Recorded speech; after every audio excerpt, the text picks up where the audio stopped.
Good morning बच्चों। अब तक आप लोग पहले पद्य पढ़ रहे थे, फिर संस्कृत आपने पढ़ा। अब हम लोग गद्य की व्याख्या करना सीखते हैं।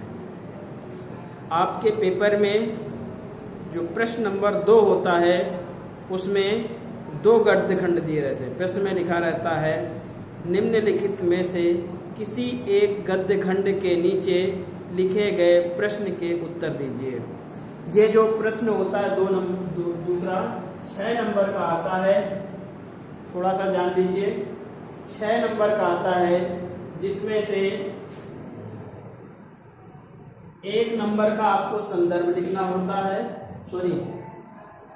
2 नंबर का आपको संदर्भ लिखना होता है, 2 नंबर को आपको रेखांकित अंश की व्याख्या करनी होती है और 2 नंबर के लिए इसी में एक प्रश्न दिया होता है।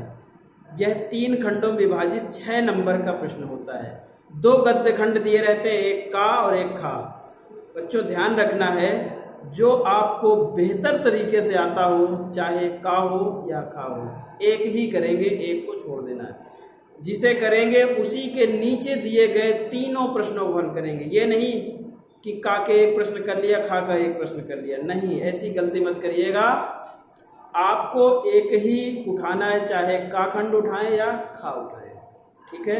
और उसी के नीचे दिए गए प्रश्नों का उत्तर। पहला होगा निम्नलिखित प्रस्तुत गद्य खंड का संदर्भ लिखें या पाठ लेखक का नाम, यही पूछेगा। दूसरा रहेगा रेखांकित अंश की व्याख्या कीजिए। तीसरा इसी पैराग्राफ से संबंधित एक प्रश्न होगा जिसका आपको उत्तर लिखना होगा। तो आसान 6 नंबर प्राप्त करना आसान होता है, थोड़ा सा आप पढ़ लेंगे आसानी से कर लेंगे। आइए आज हम लोग मित्रता पाठ को पढ़ेंगे। आचार्य रामचंद्र शुक्ल जी ने इस मित्रता पाठ का जो वर्णन है बड़े ही अच्छे प्रकार से किया है। बताया मित्रता होती क्या है, मित्रता करनी किससे चाहिए, मित्रता का हमारे जीवन में क्या लाभ है, क्या हानि है। उन्होंने आगे बताया कि एक अच्छे मित्र के द्वारा कैसे हमारा जीवन जो है सफलता को प्राप्त कर लेता है, बहुत ही अच्छे प्रकार से बताया है। और अंततः आपको ये विचार करना है कि आखिर हमारे पाठ्यक्रम में इस पाठ को क्यों रखा गया है, इससे हमें क्या सीख लेनी चाहिए। तो आइए हम लोग शुरुआत करते हैं।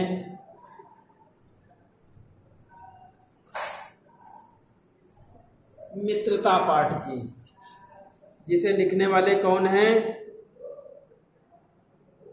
आचार्य रामचंद्र शुक्ल जी हैं। शुक्ल जी का जीवन परिचय आपने लिखे लिया था। अब सीधे हम जो भी पैराग्राफ दिया होगा संकेत हम डाल देंगे, उसके बाद संदर्भ पद्य का आपने देखा, संस्कृत का देखा, गद्य का भी एक बार देख लीजिए। प्रस्तुत गद्य खंड हमारी पाठ्य पुस्तक हिंदी के मित्रता नामक पाठ से लिया गया है, जिसके लेखक, यहाँ क्या होगा, लेखक, ध्यान रखेंगे कौन है, आचार्य रामचंद्र शुक्ल जी हैं। ठीक है बच्चों, अब हम लोग व्याख्या पे आते हैं। जब कोई युवा पुरुष अपने घर से बाहर निकलकर बाहरी संसार में अपनी स्थिति को जमाता है, तब पहली कठिनता उसे मित्र चुनने में पड़ती है। लेखक ने बताया कि कोई भी व्यक्ति अपने परिवेश को छोड़ करके कहीं दूसरी जगह दूर जाता है तो वहाँ सभी नए नए लोग होते हैं। सबसे पहली कठिनता उसे ये आती है कि एक मित्र का चुनाव कैसे किया जाए, कैसे किसको मित्र बनाया जाए। उसके लिए कुछ कंडीशन बताइए। पहली कठिनता उसे यदि उसकी स्थिति बिल्कुल एकांत और निराली नहीं रहती तो उसकी जान पहचान के लोग धड़ाधड़ बढ़ते जाते हैं और थोड़े ही दिनों में कुछ लोगों से उनका हेल मेल हो जाता है। धड़ाधड़, ये एक देसी शब्द जिसे कहा जाता है।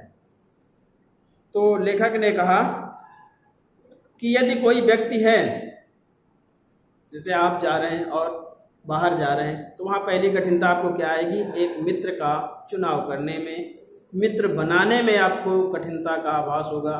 दूसरी बात ये बताई कि अगर आपका स्वभाव जो है बिल्कुल एकांत नहीं है, मिलनसार है, लोगों से आप बोलना आपको अच्छा लगता है, बोल लेते हैं लोगों के सामने, तो आपको लोग धड़ाधड़ मिलते जाएंगे, आपसे संपर्क बढ़ता जाएगा और कुछ दिनों जब वार्तालाप धीरे धीरे बन जाएगी, क्रम बन जाएगा, हेल मेल हमारा बढ़ जाएगा, तो यही जो हेल मेल है थोड़े दिनों में मित्रता के रूप में परिणत हो जाता है, अर्थात हमारा वही व्यक्ति मित्र बन जाता है।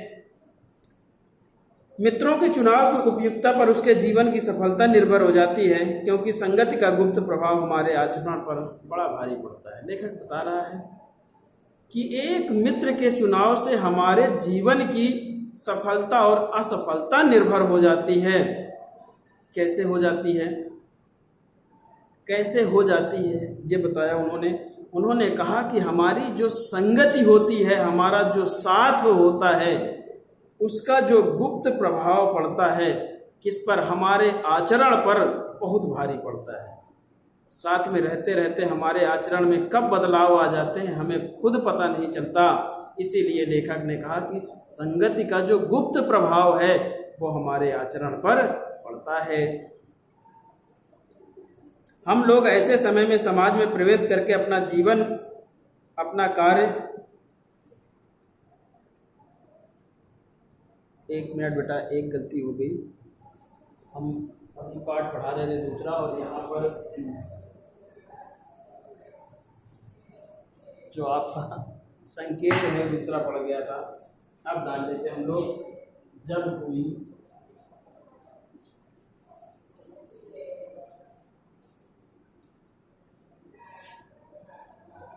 चाहे देवता,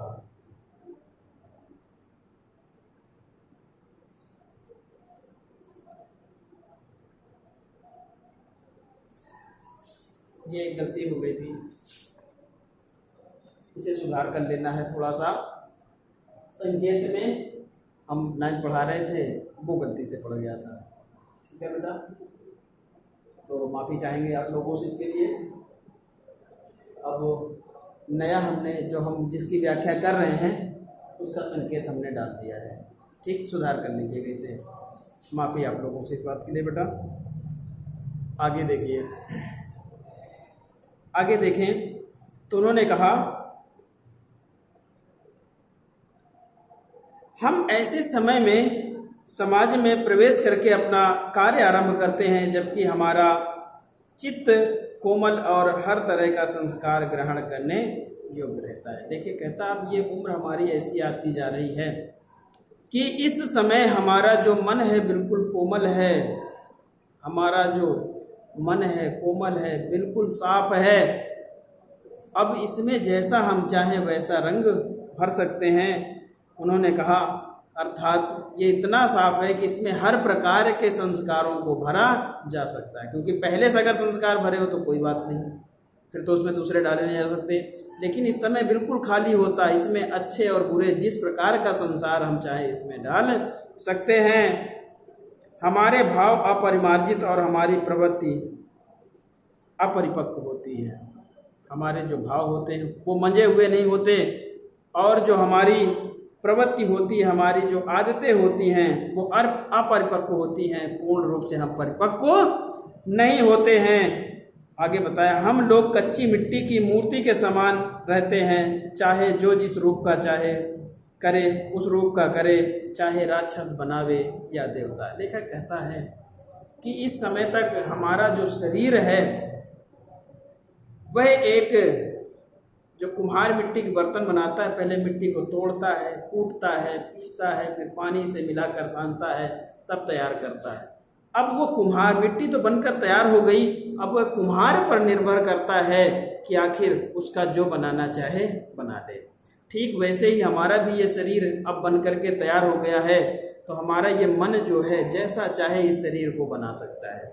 चाहे तो समाज में अच्छे गुणों को सीख करके हम समाज में एक अच्छा व्यक्ति अपने आप को बनाकर प्रस्तुत करें या एक बुरा व्यक्ति बना करके समाज में प्रस्तुत करें, ये हम पर अब निर्भर करता है, क्योंकि हमारा शरीर ये बन करके तैयार हो चुका है।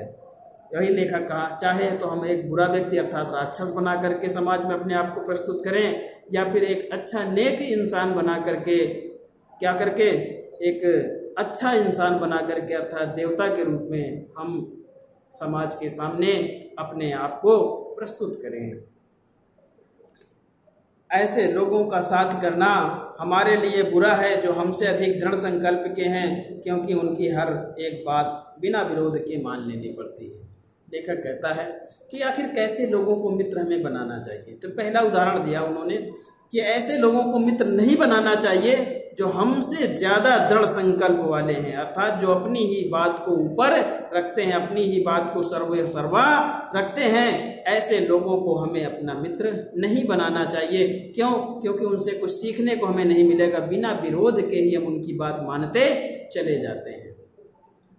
अब दूसरी बात कहा, पर ऐसे लोगों का साथ करना और बुरा है जो हमारी ही बात को ऊपर रखते हैं, क्योंकि ऐसी दशा में ना तो हमारे ऊपर कोई दबाव रहता है और ना हमारे लिए कोई सहारा। दूसरी बात ये कहा कि ऐसे लोगों को तो मित्र और नहीं बनाना चाहिए जो हम पर ही निर्भर रहते हैं कि हम जो कहते हैं वही सही है। क्यों? क्योंकि हम पर जब हमारी कोई गलतियों को खोजने वाला नहीं होगा, हमें बताने वाला नहीं होगा, तो हम क्या गलत कर रहे हैं ये हमें पता ही नहीं चलेगा, अर्थात हमें किसी का सहारा नहीं मिल पाएगा। इसलिए ऐसे लोगों को भी हमें मित्र नहीं बनाना चाहिए। तो ठीक है बच्चों, आज की क्लास यही रखेंगे, कल से कंटिन्यू इसी के आगे हम लोग पढ़ेंगे। हम आज की कक्षा यही संपन्न करते हैं। धन्यवाद।